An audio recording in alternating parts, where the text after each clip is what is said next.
સૌને સૌને મારા પ્રણામ. પૂર્ણ પુરુષોત્તમ ભગવાન શ્રી કૃષ્ણના ચરણોમાં વંદન. આજના જળ સાવક માદન ગીત ગઝલ સ્પર્ધાનું જે આયોજન કર્યું છે એમાં મંચ ઉપર બિરાજમાન મારા વાઇસ પ્રિન્સિપલ ડૉક્ટર હિતેશભાઈ, કમિટીના અધ્યક્ષા ડૉક્ટર નેહાબેન, નિર્ણાયક તરીકે જે આજે આપણને પ્રાપ્ત થયા છે એ ડૉક્ટર આશાબેન, ડૉક્ટર અરવિંદભાઈ, તમામ અધ્યાપક મિત્રો અને વાલા દીકરા દીકરી. સ્કૂલમાં ભણતા ત્યારે એક સંગીતનો પીરિયડ આવતો. ખબર નહીં તે વર્ષોએ જેણે પણ સિલેબસ ઘડ્યો હશે એને આ એક જીવનનું અભિન્ન અંગ છે એની ખબર હતી. પણ કાળક્રમે એવું થયું કે એ સંગીતનો પીરિયડ, એ સંસ્કૃતનો પીરિયડ નીકળતા નીકળતા બધું લેપ્સ થઈ ગયું. એ હિન્દી નીકળતા નીકળતા લેપ્સ થઈ ગયું. બધું જ લેપ્સ થઈ ગયું. અને જેની ખરેખર જીવનમાં આપણને અત્યંત જરૂર છે એ બધી વાતો આપણી વિસ્મરણમાં જતી રહી. એનો મૂળભૂત જે પાયો છે એ શિક્ષણનો છે. રાજા અકબરના દરબારમાં જે રત્નો હતા તેમાં એક તાનસેન પણ હતો. આપ સૌ જાણતા હશો. તાનસેન એવી રીતે ગાતો, એવી રીતે પ્રભુનું ભજન કરતો કે ભગવાન સાક્ષાત આવતા. એક દિવસ રાજા અકબરને મનમાં પ્રશ્ન થયો કે તું આટલું સુંદર ગાય છે તો તારા ગુરુ કેવું ગાતા હશે? મારે તારા ગુરુની મુલાકાત કરવી છે. જોગાનો જોગ, આવતીકાલે ગુરુ પૂર્ણિમા પણ છે. આપ સૌને ગુરુ પૂર્ણિમાની શુભેચ્છાઓ.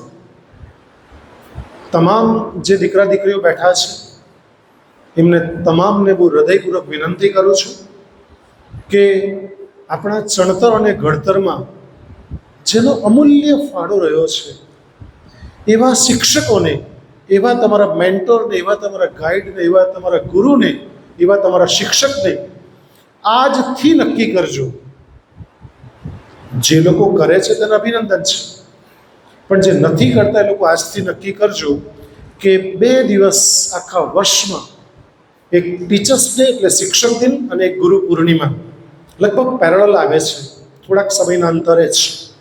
5 સપ્ટેમ્બર એટલે શિક્ષક દિન, ટીચર્સ ડે છે. તે દિવસે જેણે આપણને હાથમાં પેન પકડીને સ્લેટની અંદર ક કમળનો ક એકડે એક લખતા શીખવ્યું છે. આજે આપણે હોશિયાર થઈ ગયા છે, બધું જ લખી શકીએ છીએ, પણ મૂળમાં જે છે એ શિક્ષક છે. આપણે કહેવત સાંભળી છે, એક માં 100 શિક્ષકની ગરજ સારે. સાંભળીશું બધાએ? અચ્છા, આ કહેવત તમે સાંભળી છે? હવે પછીની કહેવત કે એક શિક્ષક 500 માની ગરજ સારે છે. તમારા મારા જીવનમાં શિક્ષકનું કોન્ટ્રીબ્યુશન અવિસ્મરણીય, અદ્વિતીય છે. જેને કારણે તમે અને હું અહીંયા છીએ ને એનું મૂળમાં આપણા શિક્ષકો રહેલા છે. એટલે સૌને વિનમ્રતાપૂર્વક વિનંતી કરું છું કે આવતીકાલે સવારે જો તમે રૂબરૂ જઈ શકો, સવારે બપોરે, તો તમે સ્કૂલમાં રૂબરૂ જજો. 5 રૂપિયાનું એક ગુલાબનું ફૂલ લઈને જજો અને ટીચર્સને તમારા પગે લાગજો અને ગુરુ પૂર્ણિમાની શુભેચ્છા આપજો કે સર, તમે અમારા જીવનમાં ચણતર અને ઘડતરનું બહુ જ મોટું કર્તવ્ય કર્મ કર્યું છે. હું હૃદયથી કૃતજ્ઞતા વ્યક્ત કરું છું. એટલે આપ સૌને વિનંતી છે કે સ્કૂલથી માંડીને કોલેજના તમામ શિક્ષકો જે તમારા ટચમાં, જેણે તમને mentor, as a guide, as a teacher, as a ગુરુ તમને મોટિવેટ કર્યા છે, એને 5 રૂપિયાનું ગુલાબનું ખાલી હાથે જતા નહીં. કારણ કે ભારતમાં ખાલી હાથે જવાનો રિવાજ નથી. છે રિવાજ? હોસ્પિટલમાં ખબર લેવા જાય તો એપલ લઈને જાય, રાઈટ? એટલે આપ સૌને વિનમ્રતાપૂર્વક વિનંતી કરું છું કે કોઈની એવી નથી તકલીફ છે પૈસાની કે સર અમે ગુલાબનું ફૂલ લઈ જઈ કેવું નથી, તો મારી પાસે બધા આવજો. તમારે એક જણને જેટલા ગુલાબ જોઈએ એટલે મને કહેજો, એટલે કાલે સવારે અથવા તો આજે તમે જાઓ તે પહેલાં ગુલાબો મંગાવી લઈશ. પણ તમારે આપવાનું એ વાત તો પાકી છે, એટલે પગે લાગવાનું એ વાત તો પાકી છે, કારણ કે આ સંસ્કાર છે. અને ગારડા કોલેજ તમારામાં સંસ્કારનું સિંચન કરવાનું કામ કરે છે. કરશો બધા આવતીકાલે? અને જો કોઈ દૂર સુદૂર હોય તમારા શિક્ષકો, તો ગમે ત્યાંથી ફોન નંબર લઈને એટલીસ્ટ ફોન પર બી કહેજો. ફોન કરજો, વોટ્સએપ નહીં કરતા.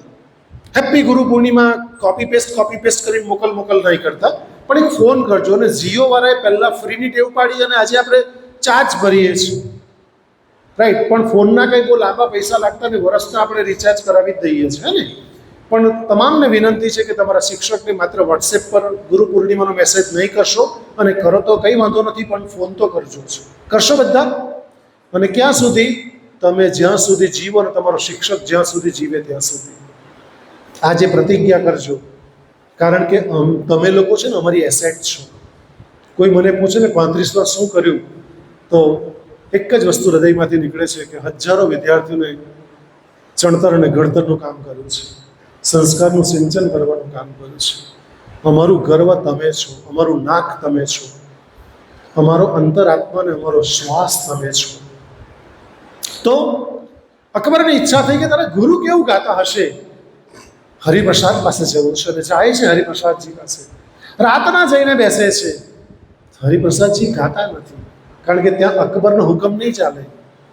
જ્યાં ભગવાનનો હુકમ ચાલતો, અકબરનો હુકમ નહીં ચાલે. એટલે તાનસેન પણ બેઠો ને રાજા અકબર પણ બેઠા. આખી રાત જતી રહી. 3:30-4 વાગ્યા અને ગુરુ ઉઠ્યા અને ગાવાનું શરૂ કર્યું.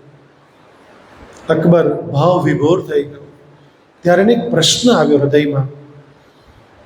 એણે તાનસેનને પૂછ્યું કે તાનસેન, તું ગાય તે પણ મને એટલું જ ગમે છે, પણ તારા ગુરુ જે ગાયું ને એ તો અદ્ભુત છે, ખૂબ સુંદર છે. ભગવાનનું ભજન જે ગાયું ને મારા હૃદયમાં સ્પર્શી ગયું છે. ત્યારે તાનસેને બહુ સુંદર જવાબ આપ્યો, જિંદગીમાં યાદ રાખજો દીકરાઓ. તાનસેન એમ કહે છે, હે રાજન, હું તમારા માટે ગાઉં છું, મારા ગુરુ એ પ્રભુ માટે ગાય છે. આ તફાવત છે. એટલે તમે જે ગાવા અહીંયા આવશો ને, ત્યારે તમે ગાવ છો તેવું નહીં વિચાર કરશો. તમે પ્રભુ માટે ગાવાના માત્ર નિમિત્ત બન્યા છો. હમણાં જે હું બોલું છું, મેં કશી તૈયારી, દેહાબેન આવીને ઊભો તો લેબમાં મારું કામ કરતો છોકરાઓ સાથે, એક લેક્ચર એફઆઈમાં લઈને આવ્યો. મારી કોઈ તૈયારી કોઈ પ્રોગ્રામમાં હોતી નથી, અને બધા પ્રોગ્રામ ડિફરન્ટ હોય છે. છતાં પણ એ બોલાવે ને એ બોલું. અને તમને છેલ્લું રાસ કહી દઉં કે હમણાં પણ હું બોલ્યો ને, અને છેલ્લા 35 વર્ષથી બોલું છું જાહેર મંચ ઉપર ને કોલેજમાં પણ. ત્યારે જ્યાં બોલવા જાઉં છું ને, ત્યાં જેમ પ્રીતિબેન મારું નામ ડિક્લેર કર્યું ને, ત્યારે મેં ભગવાનને, પૂર્ણ પુરુષોત્તમને પ્રાર્થના કરી કે તું જે બોલાવશે તે બોલીશ. હું અંદરથી ખાલી છું, અને આપ સૌ જાણો છો કે ખાલી હશે ને વાંસ તો વાંસળી વાગશે. જો વાંસ ભરેલો છે તો વાંસળી નહીં વાગશે, રાઈટ? એટલે મારી અંદર જે ફોર્સ છે ને, એ પૂર્ણ પુરુષોત્તમ ભગવાન શ્રી કૃષ્ણનો ફોર્સ છે. બાકી બંદૂકમાંથી ગોળી કાઢીને મારો તો કોઈ મરી નહીં જાય, પણ રિવોલ્વરથી જે ટ્રિગરની પાછળ જે ફોર્સ હોય ને, એટલે તમને જે દેખાય ને મારામાં, તે ખરેખર ઉપરવાળાની કૃપા છે. મારું કોઈ કોન્ટ્રીબ્યુશન નથી. હું વારંવાર કહી દઉં છું કે મારા ધોરણ 10માં 4માં 35 માર્ક આવેલા. અહીં બેઠેલા તમામ મારી કરતાં હોશિયાર વિદ્યાર્થીઓ છે. પણ તમારી કરતાં જે આવો વિદ્યાર્થી હોય, એ વિદ્યાર્થી જો આવું બોલી શકતો હોય તો કોની કૃપા હોઈ શકે?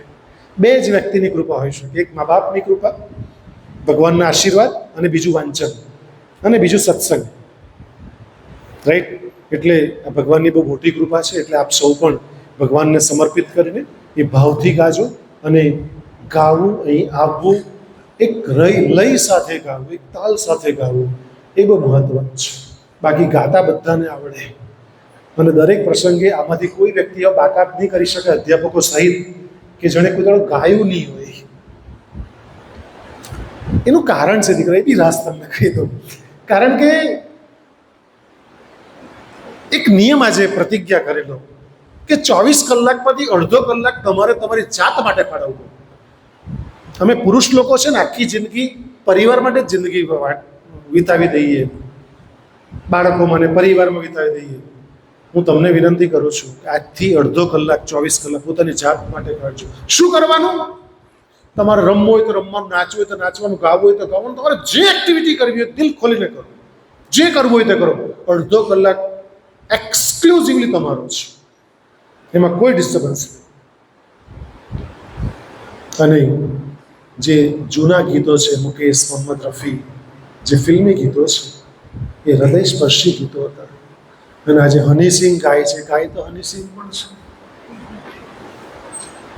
બાદશાહ પણ ગાય છે. એ રેપ ને પોપ ને એ બધા મગજ બગાડે છે.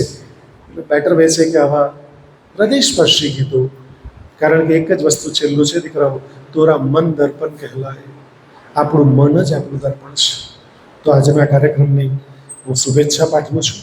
કાર્યક્રમમાં 1, 2, 3 નંબર આપવું આ નિર્ણાયકોનું કામ છે, પણ મારી દૃષ્ટિએ મારી ગારડા કોલેજમાં જે ગાતા તમામ વિદ્યાર્થીઓ વિજેતા છે એવી આશા અને અપેક્ષા સાથે મારી ચર્ચાને અલ્પ વિરામ આપું છું. ફરી પાછા મળીશું. ધન્યવાદ. જય હિન્દ, જય ભારત.